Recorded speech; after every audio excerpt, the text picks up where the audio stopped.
How overtrading destroys accounts. Part 2. Overconfidence, impatience, revenge trading, and the psychological reasons. Overtrading destroys accounts. Let's continue where we left off. By now, we've seen how fear and greed quietly encourage traders to abandon their plans. But overtrading doesn't stop there. In fact, some of the most damaging overtrading happens after you've already experienced success. That might sound strange. Most people assume losing is what causes traders to make mistakes. Yet many accounts begin their downfall immediately after a winning streak.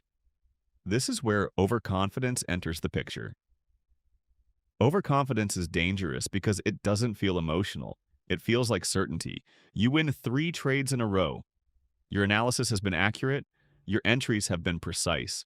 Your confidence naturally increases, and that's not necessarily a bad thing. Confidence is important in trading. Without it, you'll hesitate every time a setup appears. The problem begins when confidence quietly transforms into certainty. A confident trader respects probability. An overconfident trader believes probability no longer applies to them.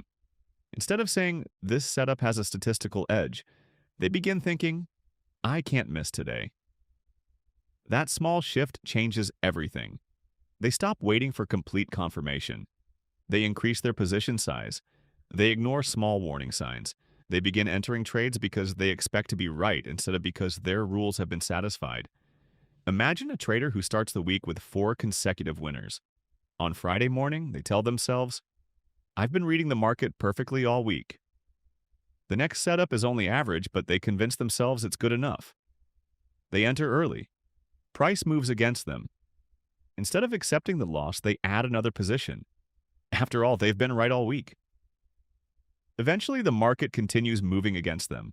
One emotional decision becomes 2, 2 become 5. A week's worth of disciplined trading disappears in a single afternoon. Notice what happened. The market didn't suddenly become unfair. The strategy didn't suddenly stop working.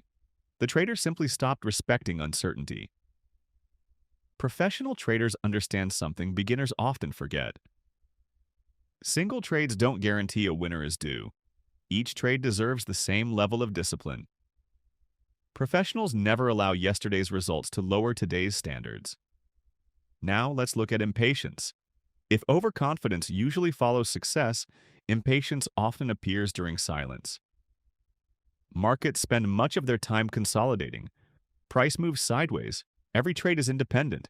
Yesterday's winner doesn't improve today's probability. 10 winning trades don't guarantee the 11th.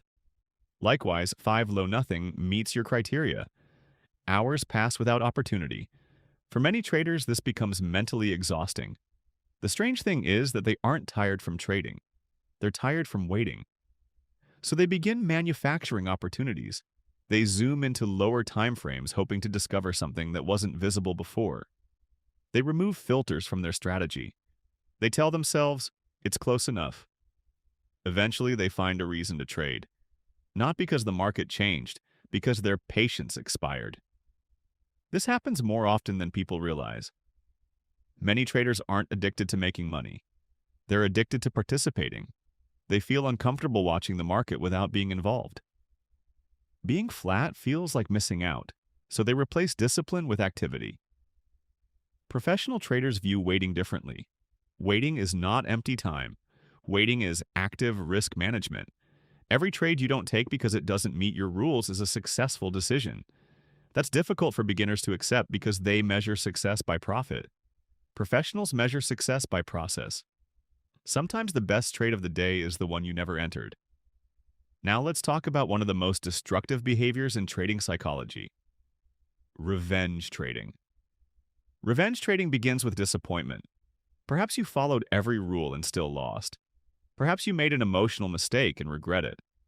Perhaps the market stopped you out before moving exactly where you expected. Whatever the reason, you feel wronged. You don't simply want another trade, you want your money back immediately. That's where rational thinking begins to disappear. Instead of asking, "Is there a valid setup?" your mind asks, "How quickly can I recover?" Those are completely different questions. One is based on probability, the other is based on emotion. Imagine a trader risking 1% per trade. They lose.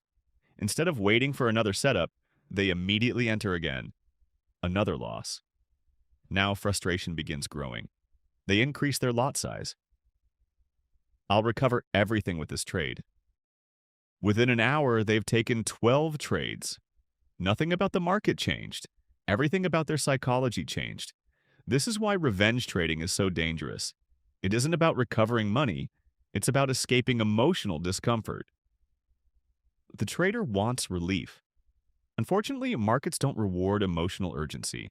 They reward consistency.